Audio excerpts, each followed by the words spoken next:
All right, it's time for showbiz, and Miss G is here, looking very orangey. Yeah. Okay. Orange is the new black, they say. Okay. Anyway, so you know that there's been back and forth between the management of King Promise and the Dubai-based oh my businesswoman. goodness. So now she says that King Promise is being ungrateful and therefore they will head to court. Now she's been speaking on Daybreak Hits. Even knew till today that yesterday that I read the article that he got signed to QB record label. So he has breached a contract there. You cannot be signed to me and be signed to another label. That label also breached a contract as well. These are all legal. I wanted to solve it. I told them that let me take care of the publishing. Whatever money you're going to make in Ghana is yours. I don't want any money from any of the shows you're doing in Ghana. But if you're going to start doing shows outside and you're going to make money, whatever the money is going to be, X amount of money, I am entitled to that money as well. I need to take a percentage. You want to be greedy. You don't want to share your profit. You want to deny everything I've ever did for you and all the money that I will spend on you, and you signing a 360 deal with me in my house in Dubai. Okay, then obviously then we have to go to the court. You leave me with no option. Every day be make you no cry, no cry. Say you go be, make you still try. You know, drum in you. We're hoping that Ja will guide King Promise. Oh yeah, through but what case. it's new is that the creative art president Marco Kwekumanti says they're going to take it up from here, and they'll make sure that they are able to solve this amicably between the two parties involved. So we are not sure we will get to court. Otherwise, we'll be happy if we get to test the laws on issues like this, and it sets a precedence for because I'm wondering, other if they have a signed contract, indeed, she can so take why that the contract? to Why court. is she not showing it to us? If there is a contract. Maybe it hasn't gotten to that point. Well, because she's been blabbing a lot. Let's see evidence that, you know. But because we've seen pictures, nobody doubts that she used to manage him. In fact, even King Promise and the team have said that, yes, she used to manage him. But if there's any contract or clause that he is, you know, gone against, let's see it, and then we can move on from there. But since Kwekumanti and his team have decided to take it up, let's see what happens next. But, you know, everybody is waiting to see what will happen at the Ashama to the World concert by Stonebwoy on Saturday. We have how many days more? Just about 2 days to go. And people are wondering, will Shatta Wale be performing? Because on radio, he wasn't precise about allowing Shatta to mount the stage. All he said was that he didn't want to offend or disappoint his fans. Now, he's given a hint, you know, in this interaction that there's not going to be a Shatta Wale on, We're putting in, you know, preparations, and right now we're almost there with only 7 days. So we're ready. The billboards are all over in town. You know what I mean? The momentum is there. This is going to be the 5th year. My people are ready. The whole of Ghana is ready.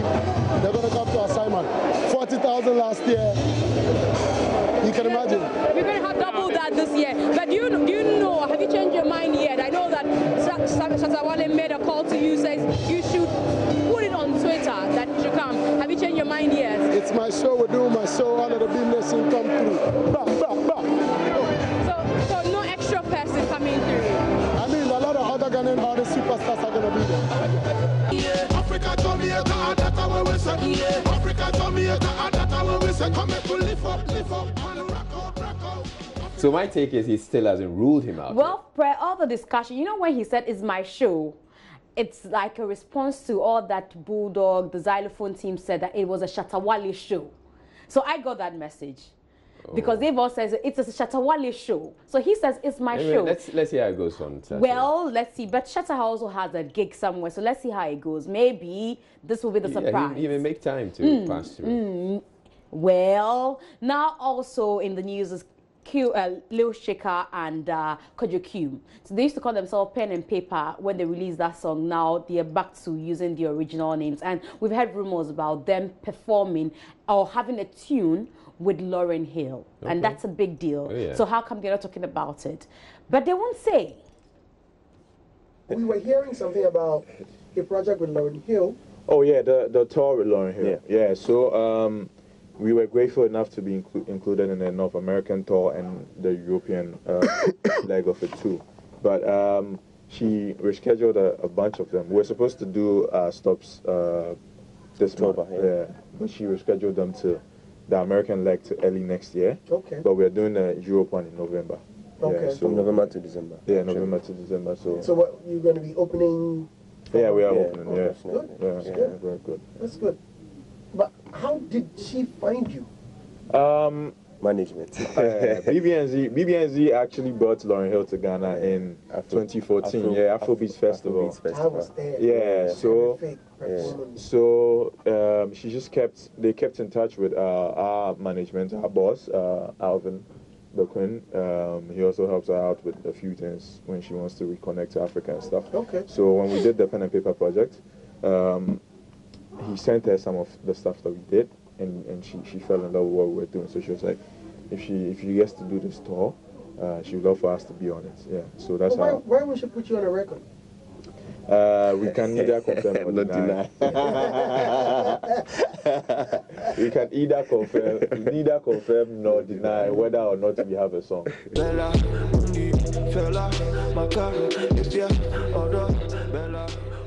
Okay, so let's see what happens. We'll be excited if that they're able happens. to, nick that deal. Yeah, we'll be excited about it. Now, contrary to what Ghanaians thought, that our Highlife is dead, Highlife is not doing well, people are, contemplating what really Highlife has become here in Ghana. Flavor, who we saw do a song from Jerry Hansen, it's called Onipa. Yes, that's the title of that song we saw him do. Says that he takes inspiration from Ghana because Ghanaians are deep when it comes to Highlife. My style, so I had to go through the repertoire of great Ghanaian musicians. Also, who's your favorite Ghanaian Highlife musician? There's so many of them. I can't say just one, but I'm in love with all of them. Ghana is deep with Highlife, so how does it feel to be a father? I've been monitoring on social media. Tell me. It's an awesome experience that every young man will wish to have. So I'm living the life now. I'm loving it. I love my kids and I'm proud of them. So I will always be out for them. The connection you have with this little guy who is visually impaired is amazing. Yeah. Like, how's that connection like? Like a son to me. Musically we're connected, spiritually we're connected. So everything has been working out fine. I went to Liberia for a concert, I met him, and then we linked up. Everything started working out good from then, so it's been awesome. I thank God for the life of God. The miracle working God, you make the blind man. Okay, so that's the young visually impaired guy from Liberia who's falling so much in love with Flavor. Now, I know you have something to tell me. Oh, no, it's about Ken Kabonu. So, the other day when you raised the issue about Gasmela making some... raising some concerns that he got to the airport. He got to the airport and they were Calypso playing music. They were playing international music, and he thought we should have been welcoming people with Ghanaian local tunes. So I've been trying to find out a bit more about it, and it turns out that I had my position on it when you first brought it up.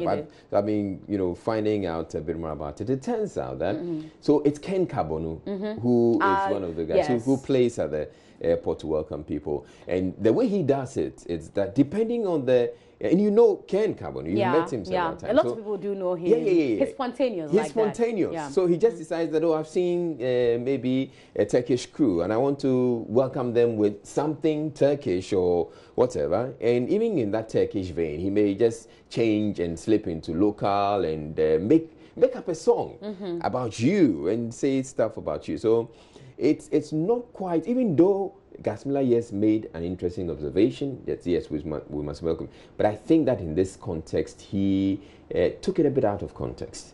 Because if probably he had stayed there for a while, he would have realized that Ken actually does other genres and local music. Maybe as well. Ken, you need to do more local stuff so that Gasmela, when he comes through, don't let another musician complain. That's my problem. Don't just let another Ghanaian musician complain. Otherwise, maybe another thing we should do is probably, surprise him at the airport sometime. Yeah, we should. Go and check him out and during one of his performances. We'll just be excited that he would do something for both of us, and then he should play. And then we can come and play it here on so the kudos show. to Ken and the team and the Ghana Airport Company. That's a beautiful initiative. And the Terminal 3 and all the rave reviews it's getting. All right, thank you very much, Ms. G, for bringing us showbiz.